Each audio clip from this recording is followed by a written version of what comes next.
મહેરબાની કરીને આ સંદેશને ફરીથી સાંભળજો અને અન્ય લોકોને પણ મોકલજો. કદાચ એ કોઈની જિંદગી બચાવી શકે.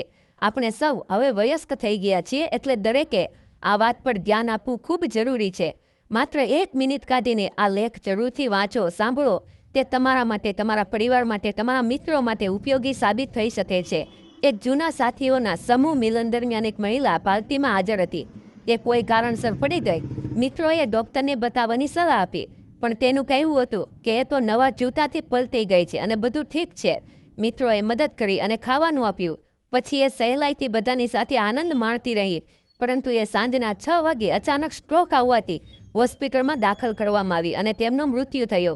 જો ત્યાં હાજર લોકોએ સ્ટ્રોક ઓળખવાનો જરા પણ અંદાજો આવ્યો હોત તો કદાચ આજે જીવિત હોત. હકીકત એ છે કે સ્ટ્રોક પહેલાં કેટલાક ચિહ્નો દેખાતા હોય છે અને યોગ્ય સમયે સારવાર મળવી એ જીવ બચાવી શકે છે. એક ન્યુરોસર્જને કહ્યું હતું કે જો તે 3 કલાકની અંદર સ્ટ્રોકના દર્દી સુધી પહોંચી જાય તો તે સંપૂર્ણપણે એની અસર પાછી ફેરવી શકે છે.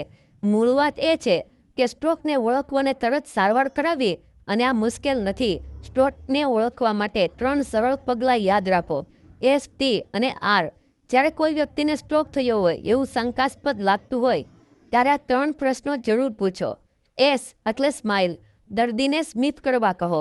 જો એક પક્ષનો મુખકોણ નીચે ઝૂકી જાય તો એ ચિહ્ન છે. T ટોક એટલે વાત કરો. દર્દીને એક સરળ અને સમજી શકાય તેવી વાક્ય બોલવા કહો, જેમ કે આજે ધૂપવાળું દિવસ છે. જો વાક્ય તૂટકું કે અસમજ પડે એવું હોય તો ચિંતાજનક છે.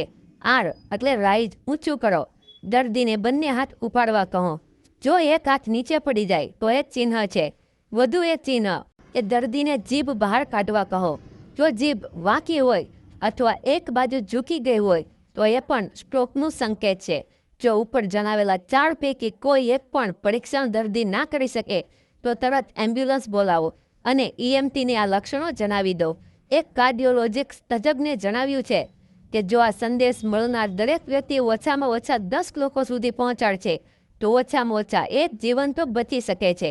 મારા તરફથી હું કરી ચૂક્યો છું. હવે તમારી વારી છે. મહેરબાની કરીને આ મેસેજ શેર કરો અને પુનઃ શેર કરો. બીજાને ગુલાબ આપો તો સુગંધ તમારા હાથમાં પણ રહી જાય છે. આ સંદેશ આગળ મોકલો તો તેની ભળેલી સુગંધ તમારા મનમાં રહી જાય છે. અને ગુરુદેવ પણ કહે છે કે જેટલું પણ વ્યસ્ત હો, પુણ્ય કર્મ પહેલાં કરો.